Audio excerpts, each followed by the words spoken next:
주의 종에게 하신 말씀을 기억하소서. 주께서 내게 소망을 가지게 하셨나이다. 이 말씀은 나의 고난 중의 위로라. 주의 말씀이 나를 살리셨기 때문이니이다. 교만한 자들이 나를 심히 조롱하였어도 나는 주의 법을 떠나지 아니하였나이다. 여호와여, 주의 옛 규례들을 내가 기억하고 스스로 위로하였나이다. 주의 율법을 버린 악인들로 말미암아 내가 맹렬한 분노에 사로잡혔나이다. 내가 나그네 된 집에서 주의 율례들이 나의 노래가 되었나이다. 여호와여, 내가 밤에 주의 이름을 기억하고 주의 법을 지켰나이다. 내 소유는 이것이니 곧 주의 법도들을 지킨 것이니이다. 여호와는 나의 분깃이시니 나는 주의 말씀을 지키리라 하였나이다. 내가 전심으로 주께 간구하였사오니 주의 말씀대로 내게 은혜를 베푸소서. 내가 내 행위를 생각하고 주의 증거들을 향하여 내 발길을 돌이켰사오며 주의 계명들을 지키기에 신속히 하고 지체하지 아니하였나이다. 악인들의 줄이 내게 두루 얽혔을지라도 나는 주의 법을 잊지 아니하였나이다. 내가 주의 의로운 규례들로 말미암아 밤중에 일어나 주께 감사하리이다. 나는 주를 경외하는 모든 자들과 주의 법도들을 지키는 자들의 친구라. 여호와여, 주의 인자하심이 땅에 충만하였사오니 주의 율례들로 나를 가르치소서. 여호와여, 주의 말씀대로 주의 종을 선대하셨나이다. 내가 주의 계명들을 믿었사오니 좋은 명철과 지식을 내게 가르치소서. 고난 당하기 전에는 내가 그릇 행하였더니 이제는 주의 말씀을 지키나이다. 주는 선하사 선을 행하시오니 주의 율례들로 나를 가르치소서. 교만한 자들이 거짓을 지어 나를 치려하였사오나 나는 전심으로 주의 법도들을 지키리이다. 그들의 마음은 살쪄서 기름덩이 같으나 나는 주의 법을 즐거워하나이다. 고난당한 것이 내게 유익이라. 이로 말미암아 내가 주의 율례들을 배우게 되었나이다. 주의 입의 법이 내게는 천천 금은보다 좋으니이다. 네, 이 시편 119편의 총 주제는 율법입니다.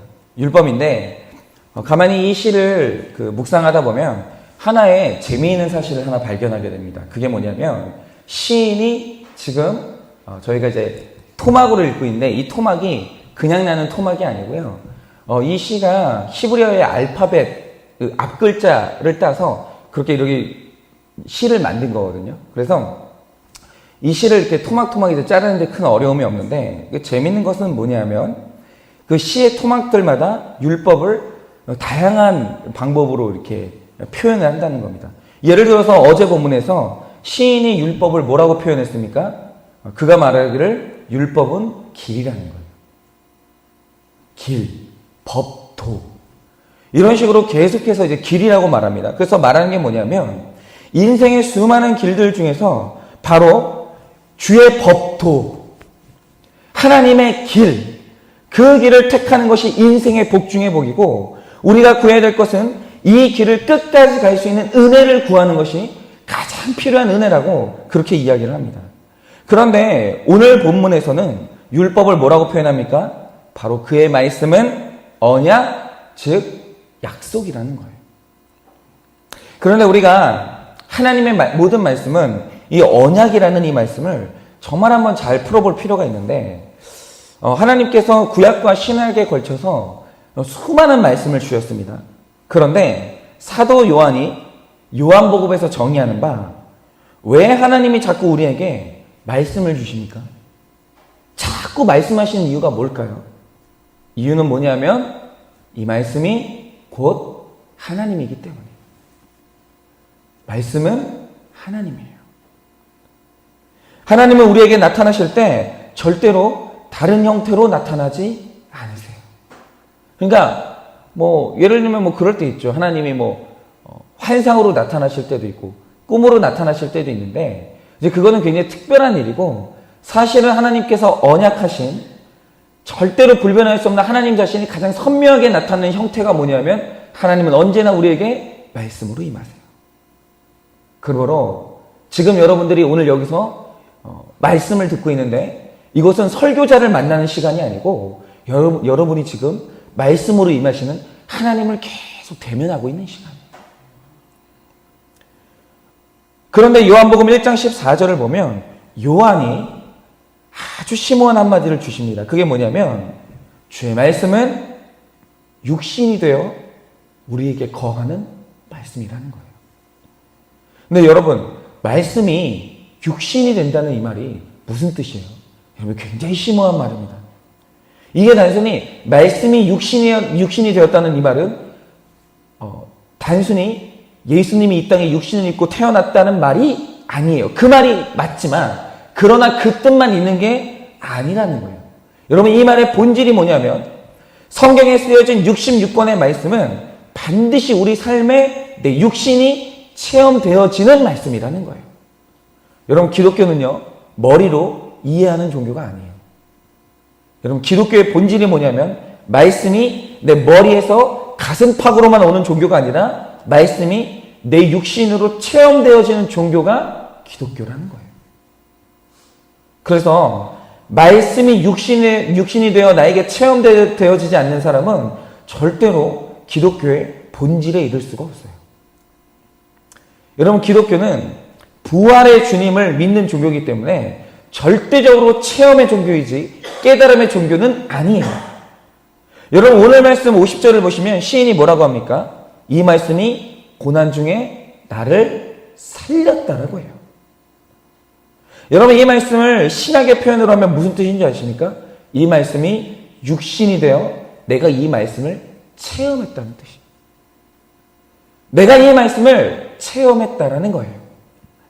그런데 중요한 것은 말씀이 육신이 되어서 나에게 체험되어지는 이 사건이 아무 때나 이루어지는 사건이 아니라는 거예요. 그러면 말씀이 육신이 되어 나에게 임하는 그 순간, 내가 체험할 수 있는 그 순간, 그 장소가 어디냐는 거예요. 여러분, 50절은 단호하게 그 답을 주는데 그게 뭡니까? 바로 고난이라는 거예요. 여러분, 이게 성경 전반에 흐르는 구속사의 주제예요. 여러분, 성경 어디를 펴보십시오. 여러분, 거기에 고난이 반드시 있습니다. 여러분, 한번 우리가 구속사를 한번 보자 이거죠. 출애굽기를 보면 이스라엘 백성들이 애굽에 400년을 사는데 여러분, 애굽이 어떤 땅입니까?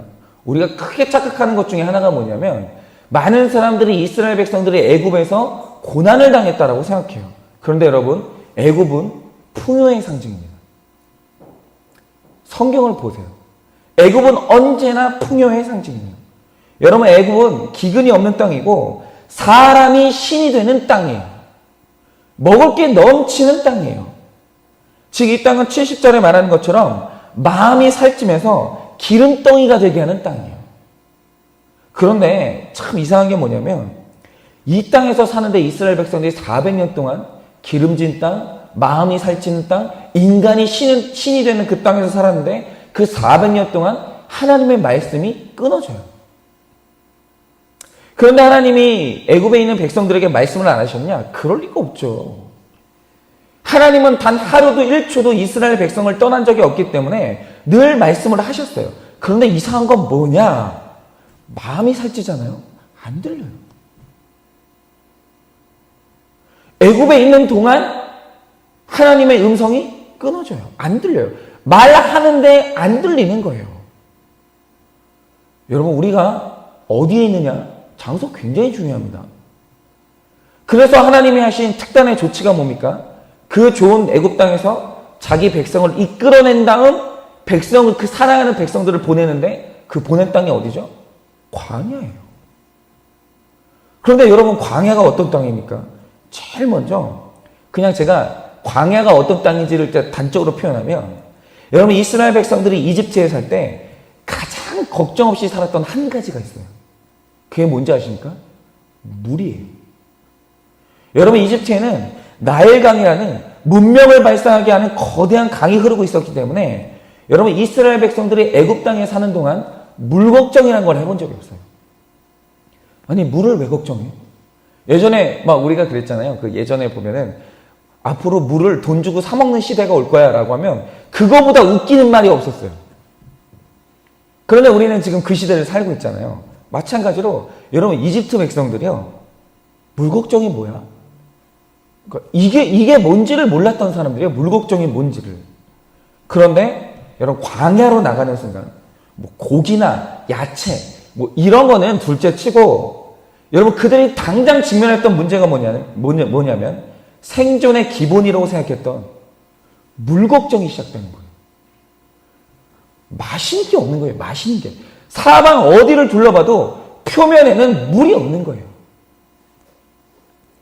뭐 고기가 질기네, 뭐 물이 차네, 뜨겁네. 여러분 이런 걱정은요 광야가 아니에요.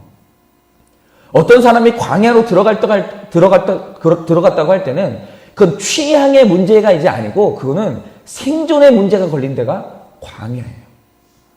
그런데 이상하죠. 광야로 하나님이 딱 들어가서 하나님 왜 나를 광야로 보내세요?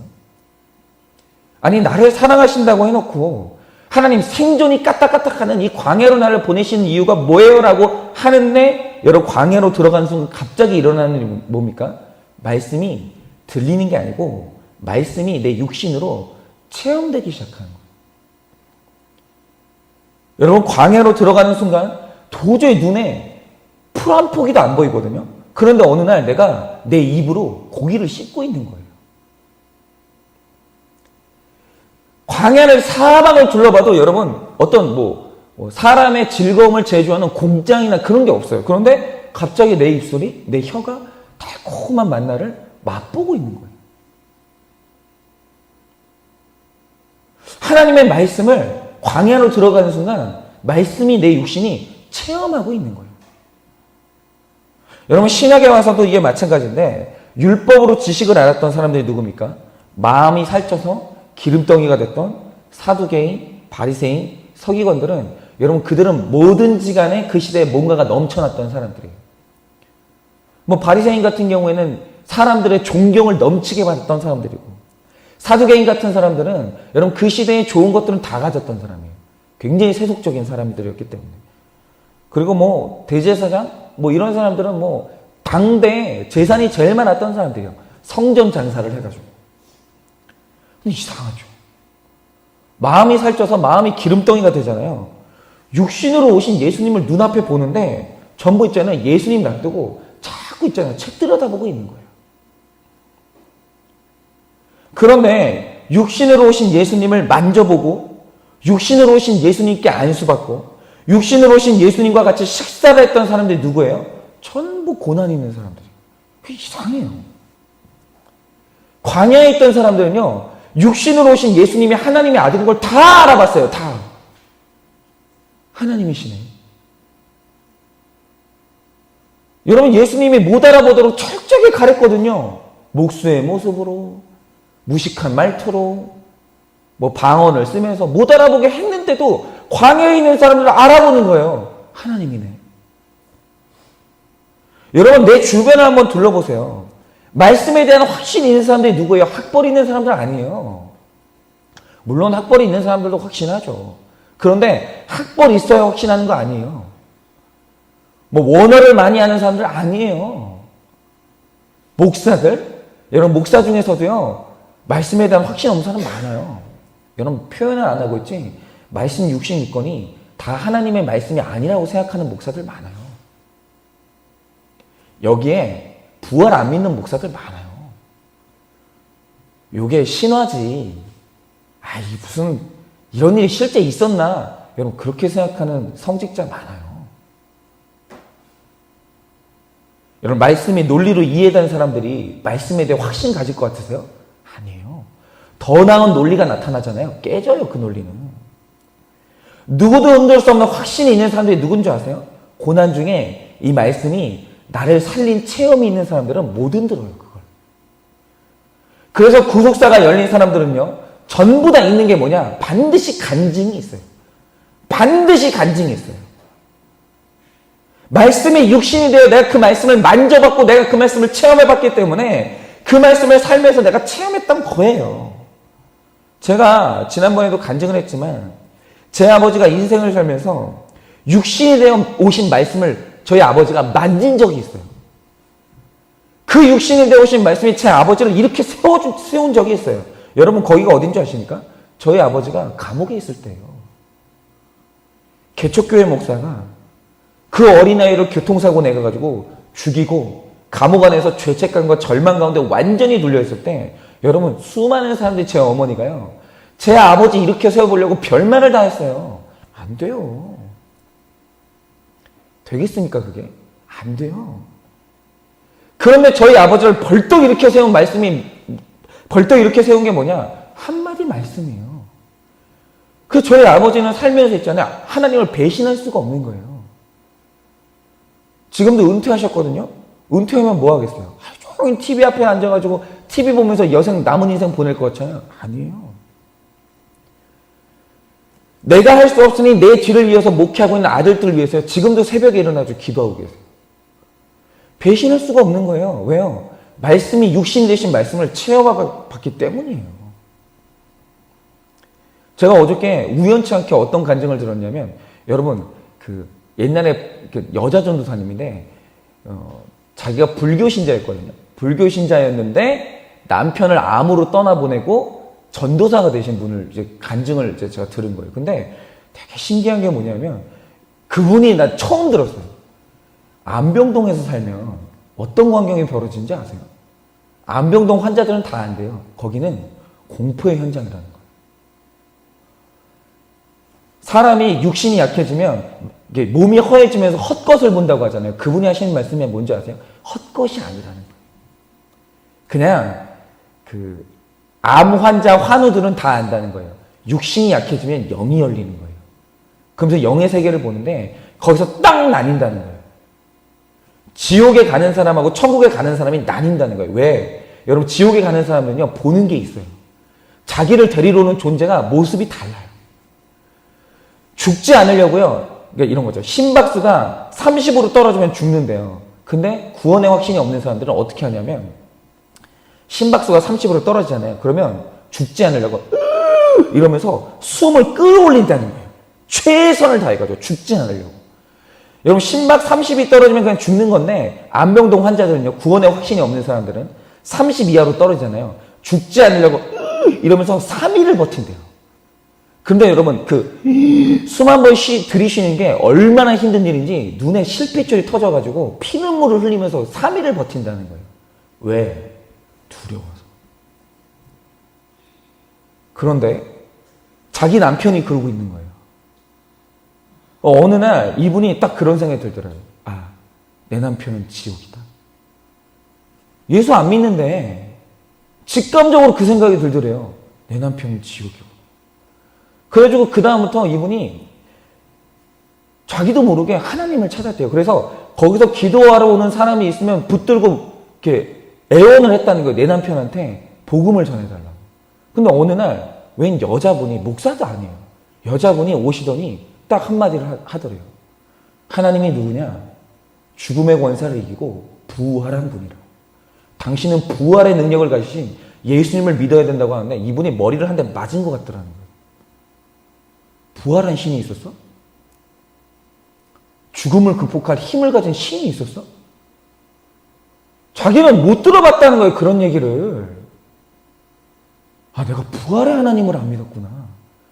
그러면서 그 남편한테, 여보, 부활하게 하시는 하나님이 있대. 죽음의 권세를 이기시는 신이 있대. 여보, 당신 하나님 믿어야 돼. 그러면서 그 하나님을 계속 증거했다는 거예요. 근데 그 남편이 그걸 받아들였어요. 그런데 그분이 마지막에 했던 소름 끼치는 간증이 뭐냐면, 남편이 마지막으로 죽을 때 몸에 있는 살이 있죠. 생기가 싹 빠지면서 눈도 들어가고 그냥 이 피부도 있는데 그냥 모습 자체가 해골이더라는 거예요. 죽기 직전에. 그런데 이 여자분이 내가 일평생 주를 위해 살아야 되겠다라는 결심을 한 계기가 뭐냐면, 남편이 죽을 때 몸에, 얼굴의 반이 입이 될 정도로 환하게 웃고 죽었다. 그런데 이분이 그걸요 3일 동안 말을 못했대요. 왜냐면 누가 이걸 믿어줄까? 내 남편이 죽으면서 살아생전 한 번도 본 적이 없는 환한 얼굴로 죽었다는 걸 누가 믿어줄까? 이 말을 하면. 자신이 없어가지고 말을 못했다는 거예요.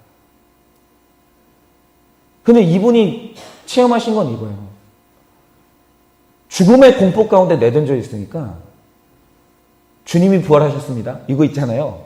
머리로도 안 믿어지는 사람이 있어요. 그런데 죽음의 공포 가운데 던져져 있으니까 주님이 부활하셨어요. 당신도 부활해요. 이 말이 육신이 되어서 자기가 그 부활의 주님을 만난 거예요. 여러분, 이게 고난의 신비예요.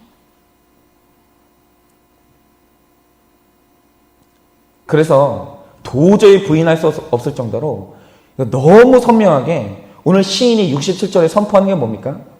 고난 당하기 전에는 내가 그릇 행하였는데 고난 당한 후에는 내가 주의 말씀을 붙들고 산다는 거예요. 그래서 시인이 선언하는 게 뭡니까? 그러므로 고난 당하는 것이 내게 유익이라. 유익이라. 여러분, 이건요, 고난의 자리에서 육신의 신 말씀을 체험해보지 않은 사람은 이해가 안 되는 말이에요. 여러분, 어떤 고난이 오셨습니까? 그런데 오늘 말씀을 보면요, 그 고난이 말씀이 육신이 되어 나에게 오시는 사건이라고 그렇게 말해요. 여러분, 고난 중에 반드시 큐티책 펴보세요. 제가 하나 약속하는 게 뭔지 아세요? 말씀이 육신이 되어서 내가 그 말씀을 이전과는 다르게 체험하는 경험을 하시게 될 거예요. 그래서 저는 고난이 축복이라고 말할 수밖에 없어요. 되게 웃긴 게 뭐냐면 저희 아버지가 산불이 났잖아요.